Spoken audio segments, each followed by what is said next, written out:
انزلسمه سپارہ سورت بنی اسرائیل صفحہ نمبر 264 او آیات کریمہ دے 101 وَلَقَدْ آتَيْنَا مُوسَى 9 آيَاتٍ بَيِّنَاتٍ فَاسْأَلْ بَنِي إِسْرَائِيلَ إِذْ جَاءَهُمْ او خامخا په تحقیق سره ورکړیو منګه موسی علیه السلام ته ورکړی وی منګه غتا 9 آیات بینات نه معجزې واضحه دلته د آیات بینات نه مراد واضحه معجزې دي او دا معجزې کمی وي امام ابن کثیر صاحب د قران کریم د آیاتونو پرانا کې هغه ذکر کړی دي چې یو د هغه لاسو چې هغه باقاعده معجزه و چې هغه به لاس د تخرج نه راويستو هغه به تک سپینو د نور په شان ترنا به کوله دغه رنګي داغه امساوه چې داغې نه به وخت په وخت باندې چې کم دینو هغه مار جوړېدو باقاعده مستقله هغه ځان له معجزه و چې ګټه به پیواله نو داغې نه به چې دینو وبرا وتلی او د فرعون په دربار کې چې دینو اجدها به د الله په دربار کې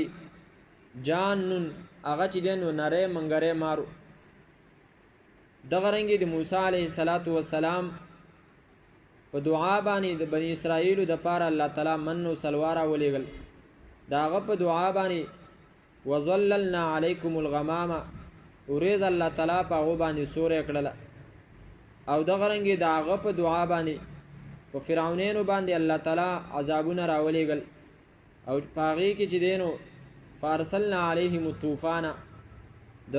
موسمنا او د ضرورت نه زیات بارانونه ملخان او د غرنګي کټاری دا پاغو باندې سپګي و غیره منګوړي دا شي نه چې دینو دا دغه معجزې وي الله تعالی فرمایي د دومره معجزونو باوجود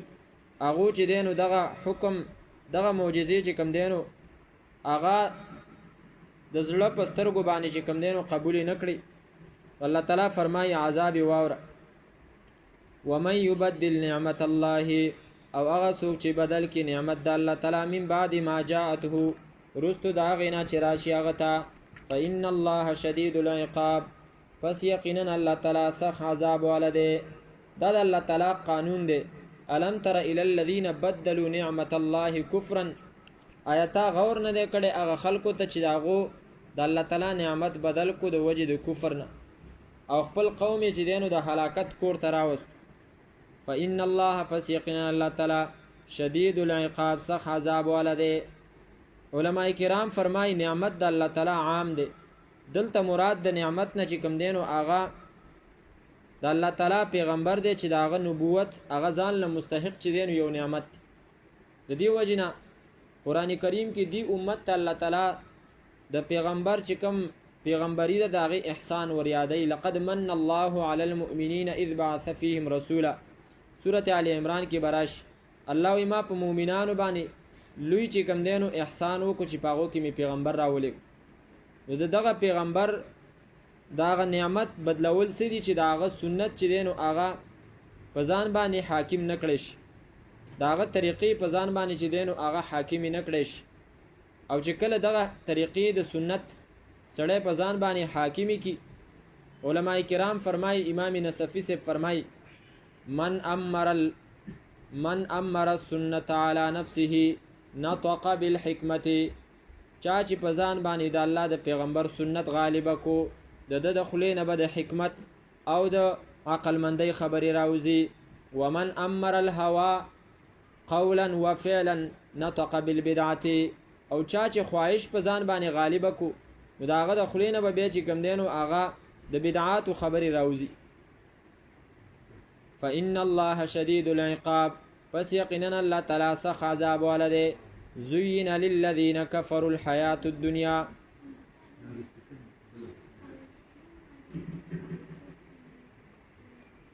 زين للذين كفروا الحياة الدنيا ويسخرون من الذين آمنوا الله تعالی په دې آیات کریمه کې بیرغبتی د دنیا ذکر کوي چې دام یو قسم له ترغیب د جهاد طرف ته چې د کافرو عادت د ځان نه چې دین وباسه اغو دنیا طرف ته اعلان کوي ته د دنیا پرې د الله د دین لپاره زین للذین خسته کړی شوی دا کسانو دپاره کفرو چې کفر یې کړی دی الحیات الدنیا ژوند دنیوي د دنیا ژوند د کافرو دپاره خسته کړی شوی دی قرآن کریم کې دا یو مستقل چې کم دی نو بیان دی او موضوع ده چې ځینې اعمال هغه چې دی نو د ځینې خلکو دپاره خسته کیږي او دغه اعمال مختلف دي ی اعمال د ګناه خو د هغه په نظر کې چې دی نو دا خسته کړی شي اوس دغه کم اعمال دي او کم شیونه دي او دویم خسته کوونکی څوک دی نو اول کله کله الله تعالی چې دی نو اعمال خلکو ته خسته کی کذالک زینا الله تعالی فرمای دغه رنګې مونږ چې دی نو خلکو ته د هغو اعمال خسته کړي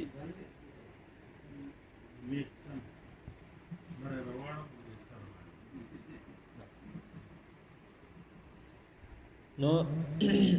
د الله تعالی د طرف نه چې دی نو هغه اعمال داغو دپاره خسته کیږي او الله تعالی خلکو ته چې اعمال خسته کوي اگر چې هغه اعمال داغو د ګناه دي دې خبرې ته توجه کوئ اعمال داغو د ګناه دي هغه ته خسته کولی شي نو دا ولې خسته کولی شي دی که خو د بنده یو قسم له د ګمراه کولو سبب جوړیږي نو هغه قرآن کریم په مختلفو ځایونو کې چې دی نو ذکر کړی دی سورت کهف چې هغه د جمعې د ورځې خصوصي سورت دی او د جمعې په ورځ د هغې تلاوت په کار د خپل عادت چې دی نو دا جوړ کړي که په نورو ورځو کې د قرآن کریم څه حصه مقرره نو هغه حصه د خیر دی پاتې شي خو چې دا صورت په دې ورځ باندې خامخا تلاوت شي د مختلفو فتنو نه د بچ کېدو صورت دی 266 صفحه ده په هغې کې الله تعالی صفحه آیت نمبر 7 دی سورة الكهف إنا جعلنا ما على الأرض زينة لها لنبلوهم أيهم أحسن عملا إنا جعلنا يقنا منغا غرزولی دی ما هغس على الأرض چې پزمکه کې دی پزمکه باندې دی زینة لها خایس د دې زمکه نو دا پزمکه کې چې کم سدي هغه ټول د زمکه زینت دی او انسان ته خسته کړی شوی دی او حکمت په کې څه دی لنبلوهم ایهم احسن عملا د دې لپاره چې موږ امتحان واخلو د دینه چې کم یو د دینه خسته دی په اعتبار د عمل سره علما کرام فرمایي خلقو د خپل زندګۍ د پیدایش یا د دې جهان د پیدایش هغه حکمت خو پیژندل دی چې هغه وما خلقت الجن والانس الا ليعبدون دی چې هغه عبادت دی خو ډیر کم کوز خلق دی چې هغه دغه عبادت هغه طریقه او پیژندل چې هغه په عبادت کې زیاتواله نه دی ایهم احسن عملا چې هغه خایس د عمل دی نو هغه خپل خبرې ته واپس راشي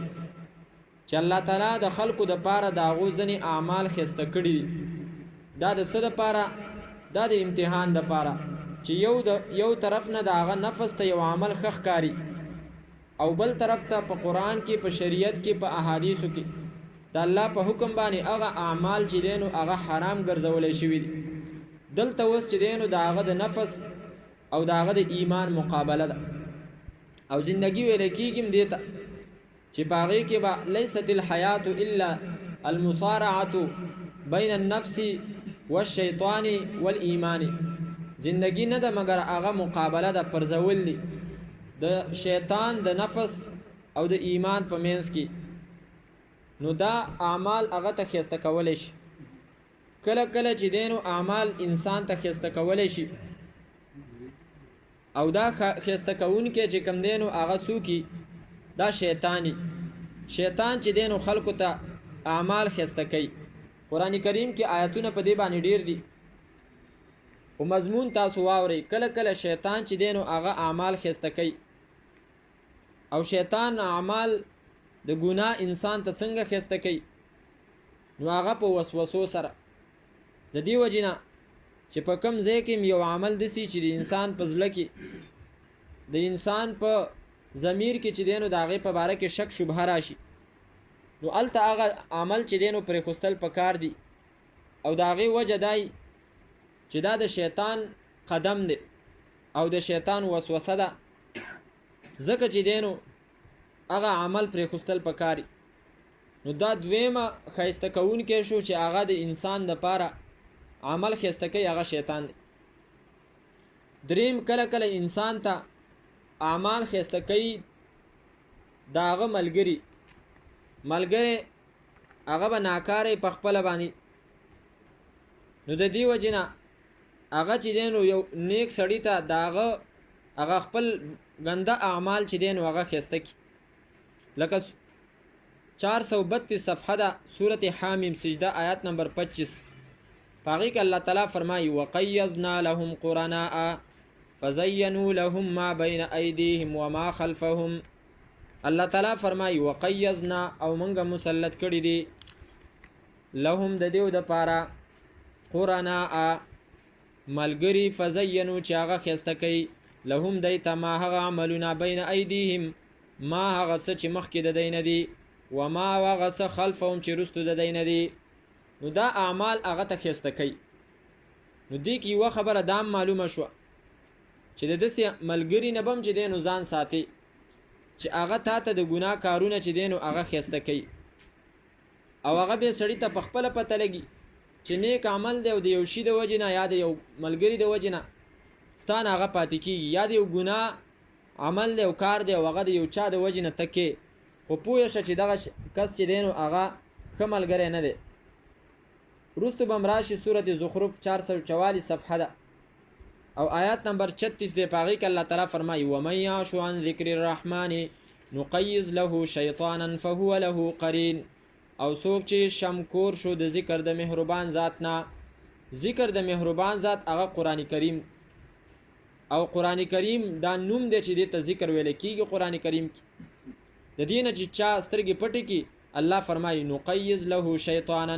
مسلط به کو منګه په ده باندې شیطان، پس دا به د ده دپاره قرینون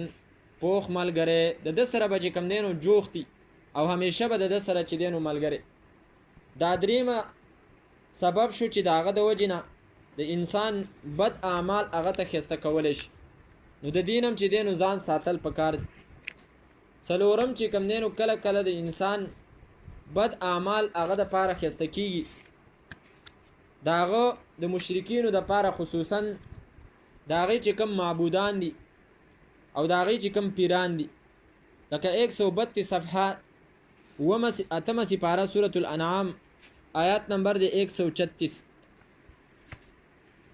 بلکہ 137 آیات دی وَكَذَلِكَ زَيَّنَ لِكَثِيرٍ مِّنَ الْمُشْرِكِينَ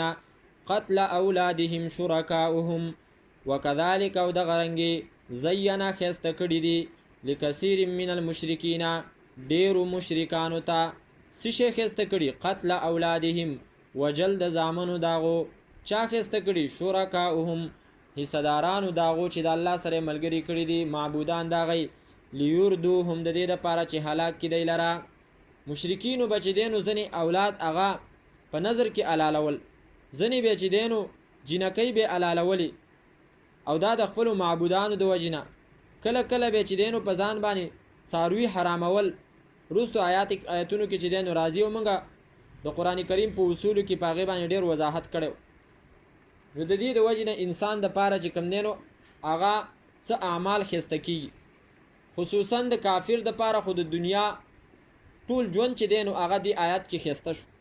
زُیِّنَ لِلَّذِینَ کفروا الحیات الدنیا. او عامو خلکو دپاره هم څه شیونه چې دی نو هغه ښایسته کېږي. 47 نمبر صفحه تاسو راواړوئ سورت آل عمران آیات نمبر 14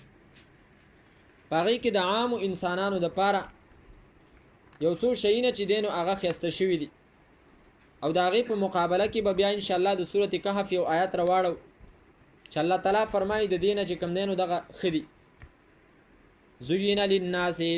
ښایسته کړی شوي دی د خلکو دپاره حب الشهوات محبت د شهوتي شیونو. هغه څه دي من النساء چې زنانه دي والبنین او اولاد دی والقناطیر المقنطرة او خزانی دي چې هغه یو بل د پاسه ایښوستی شوي من الذهب د سرو زرو مال د دنیا سره زر والفضة او سپین زر والخیل المسومة او هغه آسونه چې په هغو باندې نشانونه لګولی شوي د کروالي نشان په هغې باندې لګېدلی دی. لکه نن سبا دور کې چې دی نو ګاډي دي، د هغې مینه د انسان زړه ته چې دی نو اچولی شوې ده. والانعام او ډنګر دي، څاروي دي، والحرث او فصلونه دي، یا د نن سبا دور مطابق دکانونه، مارکیټونه، بازارونه وغیره او تجارتونه. خو الله تعالی فرمایي ذالک متاع الحیات الدنیا، دا څکه د معمولی ژوند دنیوي ده. او الله تعالی عنده حسن المآب، دا هغه سره ښایسته ځای د ورتلو دی. نو په دې کې اولاد هم رالی. د دې په مقابله کې سورت کهف آیات نمبر 45 او دغه رنګي 46 کې الله تعالی فرمایي واضرب لهم مثل الحیات الدنیا کما ان انزلناه من السماء. دغه د دنیا ژوند الله وی چې ما کافر ته ښایسته کړی دی. د دې مثال واوره. مثال د هغه ځمکې دی چې په هغې باندې باران وشي، فاختلط به نبات الارض، نو ګډ وډ راوخیږي په هغه اوبو سره شینکي د ځمکې. ځمکه را شنه شي، ښایسته شي، لکه په دې دور کې په دې ورځو کې چې څنګه ښایسته وي. بیا په هغې باندې چې کوم دی نو سیلی د خزان راشي، فاصبح هشیما تذروه الریاح، نو شي دا هشیما زره زره، تذروه چې الوزی دی لره الریاح بادونه پې راشي. دغه رنګ الله تعالی فرمایي د دې ژوند هغه حقیقت چې دی نو معلوم کا. ماشوم وي بیا غټ شولې، ښایست باندې رالی، او د هغې نه پس بیا چې دی نو بس یو څو کلونه واته کالی، د هغې نه پس بیا په ګیره کې چې دی نو سپین ولګي، سر کې سپین ولګي. که تی ډېر پټی وي، ستا شیخ صاحب به فرمایل چې سړی چې دی نو ګیره سپینه یو هغې بیا توره کي، ویل په درېیمه ورځ باندې چې دا شیشې ته ګوري نو ګیره ورته د لاندې نه خاندي، هغه لاندې ډکي چې دی نو بېرته سپین شوي چې ګوره ته اوس هسې دوکې کې، نو هغه ورته خاندي. الله تعالی فرمایي دغه ستا د ژوند مثال دی.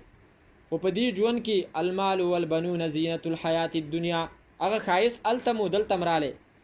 مال او زامن ښایست د ژوند دنیوي دی. والباقیات الصالحات خیر عند ربک ثوابا،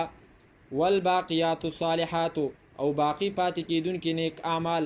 ډېر غوره دي عند ربک، ستا د رب په نسبت باندې ثوابا، په اعتبار د بدلې سره. که بدله غواړې نو د باقیات صالحات بدله د الله نه وغواړه، او ډېر غوره دي په اعتبار د امید سره. نعمان ابن بشیر رضی الله تعالی عنه فرمایي یو ورځ نبی علیه الصلاة والسلام د کور نه راووتو او رالی جومات ته، بره چې کوم دی نو وکتلې، موږ حیران شو چې داسې چل وشو. نو بیا نبی علیه الصلاة والسلام موږ ته وویلې چې باقیات صالحات چې قرآن کریم کې الله تعالی ذکر کړي دي، نو دا د منځونو نه وروستو سبحان الله، الحمدلله، لا اله الا الله، او دغه رنګ لا اله الا الله وحده لا شریک له چې کومه کلمه ده، نو دغه تی مراد دی. او څه خبرې نورې مو کړې. به هر حال باقیات صالحات کې ذکر، اذکار او هر نیک عمل چې دی نو هغه شامل. زین للذین کفروا الحیات الدنیا، ښایسته کړی شوې ده دپاره د کسانو چې کفر یې کړی دی، الحیات الدنیا ژوند دنیوي.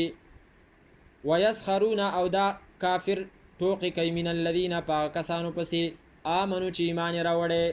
لکه څنګه چې دغه تزیین او د ښایست د دنیا دا ځان له چې په قرآن کریم کې مستقل چې دی نو یو مضمون دی، داسې د کافرو په مؤمنانو پسې ټوقې کول دا ځان له مستقل مضمون دی. او خبره به بیا اوږده شي که تفصیل پې شروع. قرآن کریم کې چې دی نو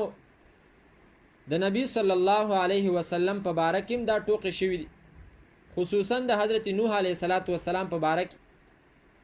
چې هغه کله کشتۍ جوړوله اوبه نشته دی، او حضرت نوح د الله په حکم باندې کشتۍ جوړی. خلق چې هغه کم د هغه دشمنانو خلکو ته ویلي اما قلنا لکم انه مجنون، موږ تاسو ته نه ویلي چې دا لیونی دی. اوس دته وګوره، دا اوس چې دی نو لګی دی کشتۍ جوړی. این الماء هل یجرها الفیران ام السیران، دا به چې دی نو غویان راکاږي او که مږې به راکاږي. اوبه نشته او په شګو کې چې کم دی نو ته به کشتۍ را دغه کې او ټوقې بیا پسې کولې. نو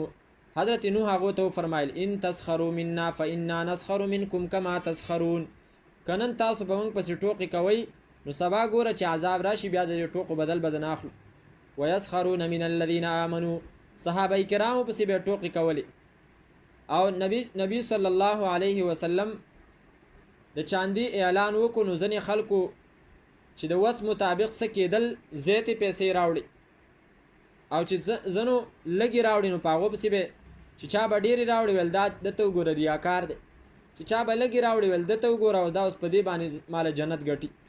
الله تعالی فرمایل الذين يلمزون المتطوعين من المؤمنين في الصدقات والذين لا يجدون الا جهدهم فيسخرون منهم سخر الله منهم ولهم عذاب الیم. او دا د دنیا قانون دی. سورۃ صافات کې براشي بل عجبت ويسخرون، ته تعجب کې دا غو د خبرونه او هغه په تاب سي ټوکی کوي. و اذا ذکروا لا یذکرون، خو الله فرمایي د دې بدل هغه مؤمنان به د دین نه اخلي، کله به ته اخلي چې کله قیامت ورځ شي. سورۃ مطففین اخرنی سپاره دغه داغو دغه ټوکو چې کم دینو بیا سزا الله غوله ورکوي. هلته 535 صفحه ده. آیات نمبر دی 29 ان الذين اجرموا كانوا من الذين امنوا يضحكون، یقینا کسان چې هغه مجرمان دي ودی من الذين امنوا په مؤمنانو پس يضحكون چې ټوکې به کولې. رستو بیا ښکته راشه آیات نمبر 34 ته فاليوم الذين امنوا من الكفار يضحكون، پس نن ورځې هغه کسان چې مؤمنان دي من الكفار په کافرو پس يضحكون خاندي با. نو دا هغه بدل دی چې التبت بیا چې کوم دینو اخستل کیږي.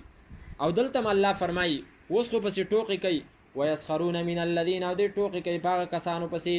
آمنو چې ایمان راوړي والذین اتقوا، او هغه کسان چې اتقوا چې ځان بچ کړي د شرک نه د کفر نه. فوقهم د پاسه د دینه به یوم القیامت په ورځ د قیامت باندې درجې به بیا اوچت. والله الله تعالی يرزق رزق ورکوي من یشاء چاته چې وغواړي بغیر حساب، به د حساب نه، بغیر د حساب نه هغه رزق ورکوي. مطلب دا دی چې هغه دومره مال ورکي چې داغه د مال حساب هغه تم نه معلوم. لکه قارون ته وګوره چې هغه په باره کې راځي چې ان مفاتحه لتنوء بالعصبة اولي القوه، یوې مضبوطی ډلې به داغه چې دینو خزانه نشوي چوتولې. دومره ډېرې خزانه هغه ورکړي. ځینې علما فرمایي چې داغه د خزانو چابېنې به چې کوم دینو یوې لوی ډلې مضبوطی ډلې به نشوي چوتولې. او د دې آیات کریمه دا مطلب نه چې الله غل رزق ورکوي او حساب به تناخ نه، حساب بکیږي، خو مطلب په دنیا کې هغه چې کوم دینو رزق ورکوي نو داغه د حساب نه چې دینو هغه به باري. دویمه معنا علما کوي چې د حساب نه مراد هغه حسبان دی، او حسبان ګمان ته ویل کیږي. مطلب داغه د ګمان نه زیات بچ دینو هغه لورکی. کان الناس امه واحده فبعث الله النبیین، دا بل ترغیب د جهاد ته چې ته وګوره خلکو اختلاف وکړو او ته به چې دینو د الله د دین خدمت د پاره او د هغې د جهاد د پاره چې دینو تیاری نه کړي. کان الناس امه واحده، و خلق امه واحده، امت یو ډله یوه وه. فبعث الله النبیین، پس راولېږل الله تعالی پیغمبران مبشرین زیری ورکوونکي و منذرین او یرونکي. امت او خلق چې دینو هغه ټول په یو دین باندې، نو بیا الله تعالی پیغمبران راولېږل ځنو له چې دینو زیری ورکو او ځنې ویرول. ستاسو ذهن کې به خامخا سوال راغلی چې خلق په یو امتو په یو دین باندې، نو پیغمبرانو ولې دا فرق وکړو چې یو امتو او ځنو ته ویل چې تاسو چې دینو زیری ستاسو د پاره زیری دی، او ځنو ته ویل چې ستاسو د پاره چې کوم دینو هغه یریدل چې تاسو د عذاب نه ویری. د دې وجې نه قرآن کریم چې دینو داغه قانون دی. القرآن یفسر بعضه بعضا. د سورۃ یونس آیات نمبر 19 بچ دینو دلته تاسو نه هیروي، صفحه نمبر 190 او آیات نمبر دی 19 وما كان الناس الا امه واحده فاختلفوا. وما كان الناس او نو خلق الا امه واحده، مگر ډله یوه وه په یو دین باندې. فاختلفوا، نو هغو اختلاف وکړو. دا خلق چې دینو یوه ډله وه، بیا وروستو چې دینو اختلاف وکړو، نو فبعث الله النبیین. دا آیات اوس د هغې سره چې دینو یو ځای کا. پس راولېږل الله تعالی پیغمبران مبشرین زیری ورکوونکي و منذرین او یرونکي. امام ابن کثیر سے فرمای چې خلق یو امت یوه ډله وه د حضرت نوح علیه السلام د زمانې پورې. خو د حضرت نوح علیه السلام د زمانې نه لږ مخکې په خلکو کې دغه تبدیلی رااله چې هغو کې چې دینو شرک چې دینو هغه خور شو. نو الله تعالی د حضرت نوح نه وروستو چې کوم پیغمبران را لېږلي دي، نو هغو ذموارۍ دوه وي، یو امر بالمعروف او یو نهی عن المنکر. باقی د دینه مخکې چې کوم پیغمبران تیر شوي وو د هغو ذموارۍ هغه صرف یوه ذمواري وه چې بس فضایل ذکر کولو. ځکه چې ټول خلق په یو دین باندې نو نهي عن المنکر نو او نوح علیه السلام سره الله د نبی علیه السلام تشبیه الله د نوح علیه السلام سره ورکی او داغي وجم دادا لکه تاسو راواړوي سورته نساء صفحه نمبر 94 شپږمه سپاره ولنې پاڼه او آیات نمبر دی 163 انا اوحینا الیک کما اوحینا الی نوح والنبیین من بعده یقینا منګه وحی کړی د تا ته لکه څنګه چې منګه وحی کړی و الی نوح حضرت نوح ته والنبیین او نور پیغمبرانو ته من بعده رستو دا غینا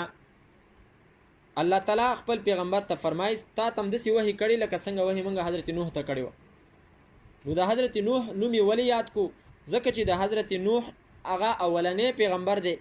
چې هغه امر بالمعروف او نهی عن المنکر وکاو او زمونږ پیغمبر علیه السلام هغه په دغه پیغمبرانو کې د ټولو نه اخیرنی پیغمبر دی چې هغه امر بالمعروف او نهی عن المنکر کو نو دی وجنه خلق اوله کې یو امت نو هغه بیا اختلاف وکړو نو بیا الله تعالی پیغمبران راولېګل چې چا اختلاف کړو د پیغمبرانو سره نو هغه د پاره يرون کی او چې چا نو کړي نو داغه د پاره زیری ورکون کی وانزل معهم الكتاب او راویلې ګو داغه سره کتاب بالحق د پاره د ښکارا کولو د حق ليحكم بين الناس د دې د پاره چې فیصله وکي دغه کتاب په منځ د خلکو کې فيما پاغه کې اختلافو فيه چې هغه خلکو اختلاف کړي او پاغه کې په کوم څه کې چې اختلاف کړي الله داغه د ختمولو د پاره کتاب راولي او په کتاب باندې به فیصله کېدلی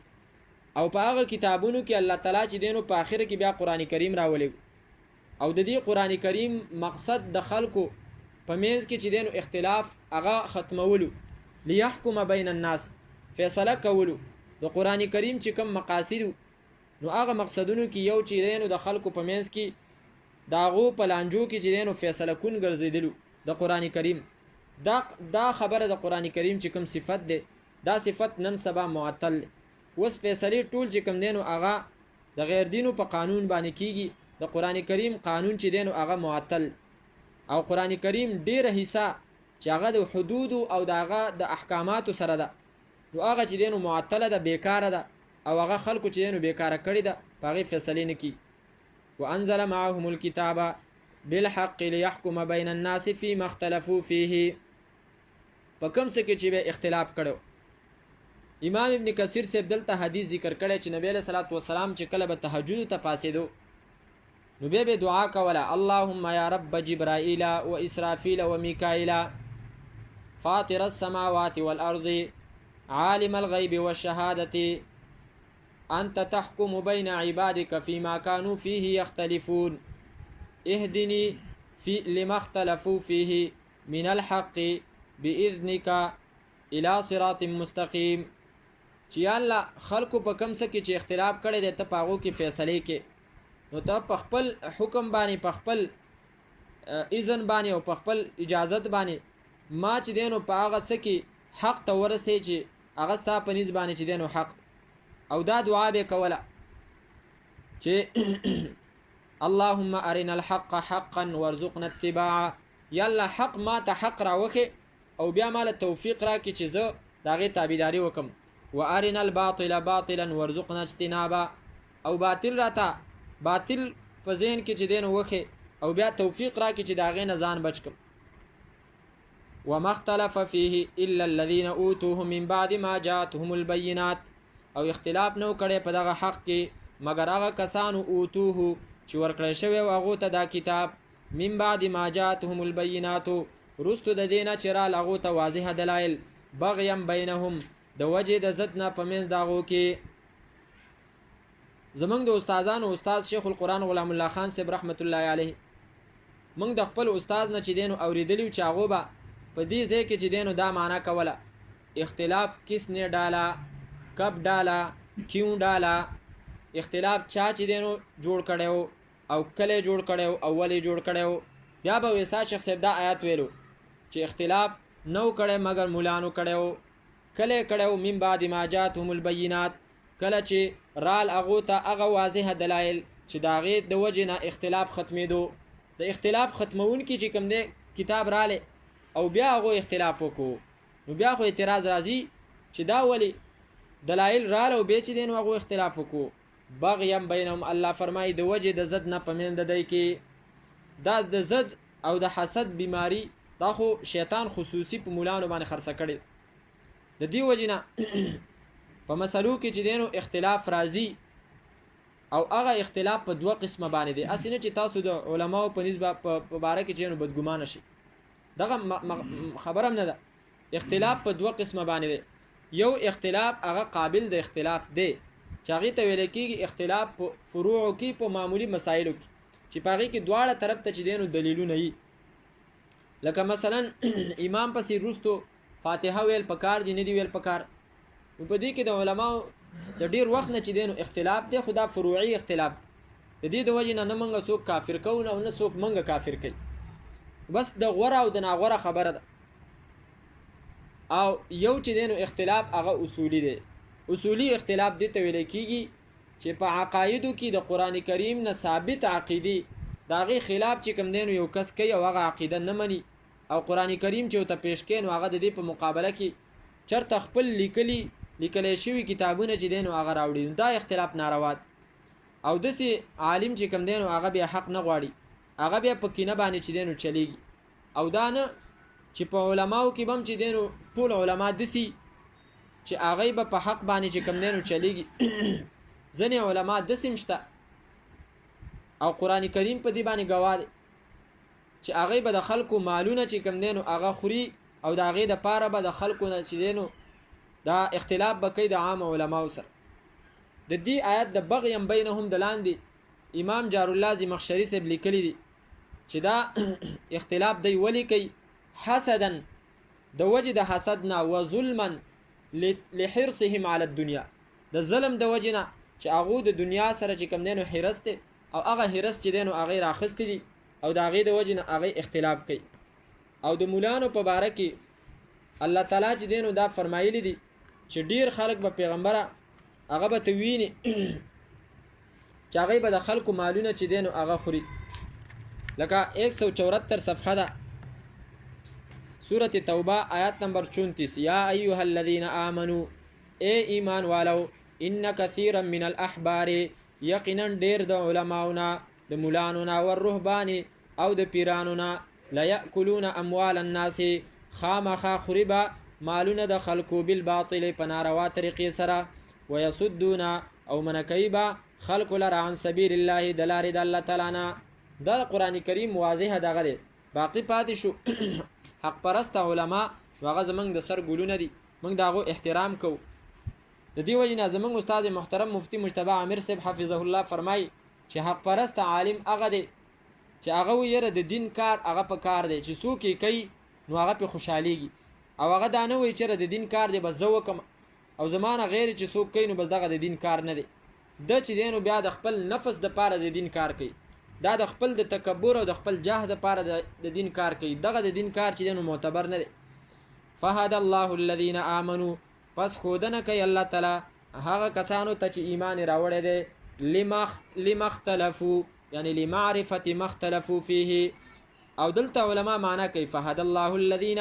امنوا هدایت کوي الله تعالی خودنه کوي الله تعالی هغه کسانو ته امنو یعنی اراد الايمان چې داغو اراده د ایمانی د سشي خودنه وته کوي لمعرفه مختلفو فيه د پاره د پیجندلو دغه څه چې د خلکو اختلاف کړي د پاغه کې من الحق د حقنا نو د چا پزله کې چې ضد نه او دغه اراده د ایمانی او د نیکو اعمالو الله فرمای چې زه هغه ته د حق د پہچان چې دینو توفیق ورکوم باذنه په خپل حکم باندې والله الله تعالی يهدي خودنه کوي مې شاو چاته چې وغاړي الى صراط مستقيم په طرف د لارې نه غبانې ام حسبتم ان تدخلوا الجنه دا ترغیب د جهاد طرف ته الله تعالی فرمایي چې تاسو باندې لا مشکلات نه دی راغلي او تاسو وي چې مونږ چې دینو جنت ته به داخل شو دا ګمان چې دینو تاسو مکوئ ام حسبتم آیا ګمان کوي تاسو ان تدخلوا الجنه دا چې داخل بشي تاسو جنت ته ولما یاتکم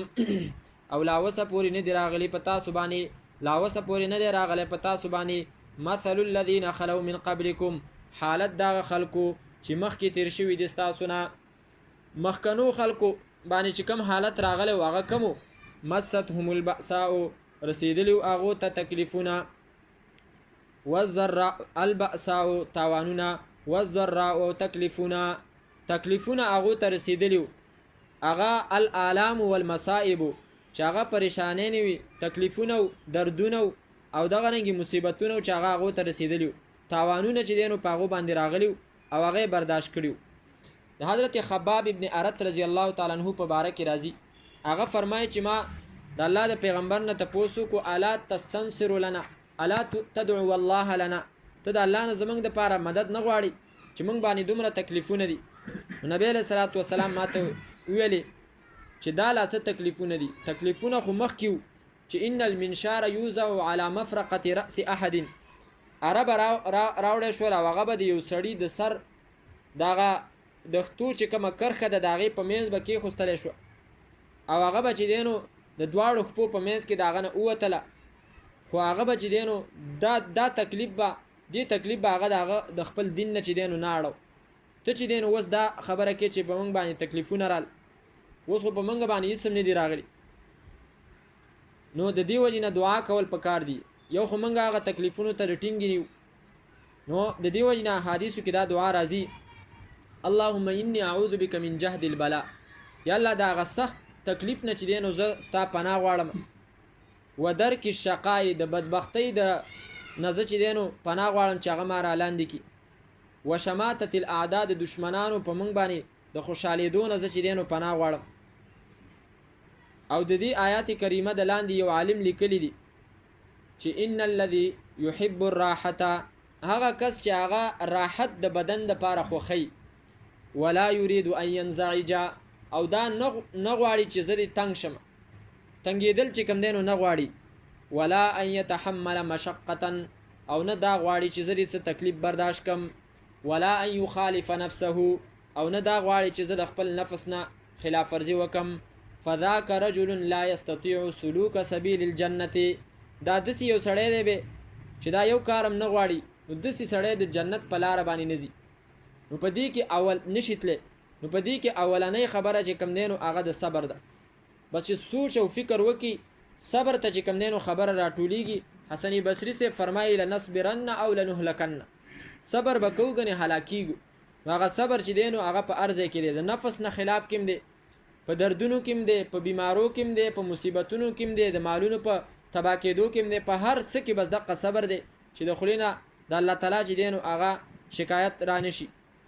مستهم البأساء والضراء وزلزلوا، او هغې جړه قولی شوي وو، یعنی د مصیبتونو د وجې نه هغې سم جړه قولی شوي وو، حتی تر دې پورې یقول الرسول چې ویل به پیغمبر والذین آمنو، او هغه کسانو چې ایمان یې راوړی ما هو د هغه سره، هغه به ویل څه به ویل متى نصر الله، کله به امداد د الله تعالی، تکلیفونه به دومره ګران شو او سخت به شو. الا خبردار ان نصر الله، یقینا مدد د الله تعالی قریب نږدې دی. دی آیات کریمه په دې یو ټکي کې چې دی نو اعتراض او سوال دی، او سوال دا دی چې موږ دا اورېدلی دي چې پیغمبران چې دی نو د هغه د صحابو نه چې دی نو ډېر غوره دي. په دې آیات کریمه کې د عامو پیغمبرانو خبره ذکر شو چې مشکلاتو په وخت کې به هغه ویلې متى نصر الله، کله به د الله تعالی مدد. او د صحابه کرامو په باره کې راځي سورت احزاب کې چې هغو باندې به کله مصیبتونه رال، نو هغه مصیبتونو به چې دی نو د هغو ایمان نور مضبوطولو. لکه صفحه نمبر 379 د هغې اخرنۍ هغه لفظ دی آیات نمبر 22 ولما رأى المؤمنون الاحزاب. صحابه کرامو په باره کې راځي چې هغو کله لښکرې ولیدلې، او هر کله چې ولیدلې مؤمنانو الاحزاب لښکرې. صفحه نمبر 380 ته واوښت، آیات نمبر 22 قالو نو ویل به دی هذا ما وعدنا الله، دا هغه څه دي چې وعده کړی و زموږ سره الله تعالی و رسوله پیغمبر داغه، وصدق الله ورسوله، او رښتیا ویلي الله تعالی او پیغمبر داغه، وما زادهم، او نه به زیاتول دا مؤمنان دی لښکرو الا ایمانا، مگر په ایمان کې، و تسلیما، او په غاړه کې خودو کې. مؤمنانو به چې کله لښکرې ولیدې صحابه کرامو د هغو ایمان به نورم زیاتېدو، او هغو به ویلې بس همدقه دي چې دا رال نو موږ به چې دی نو دا اوس وجنو. او دلته د پیغمبرانو خبره ذکر کړه چې هغه به دا ویل چې متا نصر الله. د دې وجه نه امام محمد طاهر صاحب رحمت الله علیه د آیات معنا کوي او هغه څه چې دینو ټولي خبرې دغه اعتراضونه ختميږي او د پیغمبرانو مرتبه هغه چوته پاتې کی. هغه فرمایي د آیات معنا دا ده حتی تر دې پورې یقول الرسول چې کولې به پیغمبر خبرې د تسلی، پیغمبر به خلکو ته د تسلی خبرې کولې او د غرستو خبره چې وا نو دا د مؤمنانو و چې داغو ملګری وو، داغه پیغمبرانو ملګری وو. والذین هغه کسان آمنو چې ایمان راوړیو ما هو داغه سره نو هغه به سویلی متا نصر الله کله به مدد د الله تعالی. نو هغه پیغمبر به تسلی ورکوا او ویل به الا خبردار ان نصر الله یقینا مدد د الله تعالی قریب نزدې ده. سل بنی اسرائیل تپوس وک پیغمبر ته د بنی اسرائیلونه کم آتیناهم من آیت بینه سمره ورکړو منغه غوته د معجزو واضحونه و من یبدل او هغه څوک چې بدل کی نعمت الله نعمت الله تعالی من بعد ما جاءته پس دا غنه چرال راشد نعمت غته فإن الله پس یقینا الله تعالی شدید العقاب سخت عذاب ولده. زوینه خسته کړه شوی د للذین کسانو ته کفرو چې کفر کړي الحیات الدنیا ژوند دنیوي ويسخرون ټوق کیدا کافر من الذين امنوا فاغه کسانو پس چې ایمان راوړي والذین واغه کسان اتقوا چې ځان بچ کړي د شرک نه فوقهم د دې د پاسه به د کافرو د پاسه به یوم القیامت پورز د قیامت. والله الله تعالی يرزق رزق ورکوي من یشاء چاته چې وغاړي بغیر حساب به حسابا. کان الناس و خلق امه واحده دلیوا نو اختلاف وکړو فبعث الله النبیین پس راولېګل الله تعالی پیغمبران مبشرین نذیر ورکونکي و منذرین ويرونکي وانزل او راولېګو ما هم داغو سره الكتاب کتاب بالحق د پاره د ښکار کولو د حق ليحكم د دې لپاره چې فیصله وکړي دغه کتاب بین الناس په من د خلکو کې فيما پاغه مسلو کې اختلافو فيه چې د خلکو اختلاف کړي پاغه کې وما اختلف فيه او اختلاف نو کړي په دې کې الا الذين مگر کسانو او تو چې ورکړل شوی دا کتاب غوته کړو من بعد ما جاءتهم البينات پس د دینه چرا لغو توازیه دلایل بغیم بینهم ولی کړو د وجه د زدنا په من داغو کې فهد الله الذين پس خودنه وکړل الله تعالی هغه کسانو ته امنو چې اراده د ایمان لرل لما د پیجندلو د پاره د پیجندلو دغه اختلافو فيه چې هغه اختلاف کړو پاغي کې من الحق د حق نه باذنه په خپل حکم سره. والله الله تعالی يهدي توفیق د هدایت ورکوي مې شاو چاته چې وغاړي لا صراط مستقیم په طرف د لارې نه غیبان. ام حسبتم آیا ګمان کوي تاسو اند دې خبرې تدخل الجنه چې داخل بشي تاسو جنت ته ولما ياتكم او لاوس پوری نه دراغلي لاوس پوری نه دراغله په تاسو باندې مثل الذين حالت دا خلکو خلو چې تیر شوی من قبلكم مخکستاسونه مستهم البأساء رسیدلی واغو ته تاوانونه او ضرر او تکلیفونه وزلزلوا او جړه قول شي واغي په تکلیفونو سره حتی تر دې پورې یقول الرسول چې کولی به پیغمبر خبرې د تسلی والذین آمنوا وکسانو چې ایمان راوړ او معهود هغه سره هغه بویل متا نصر الله کله به مدد د الله تعالی. نو پیغمبرانو بویل الا خبردار ان نصر الله یقینا مدد د الله تعالی قریب نزدې ده. الحمد لله رب العالمين والعاقبة للمتقين والصلاة والسلام على نبينا محمد وآله وصحبه أجمعين.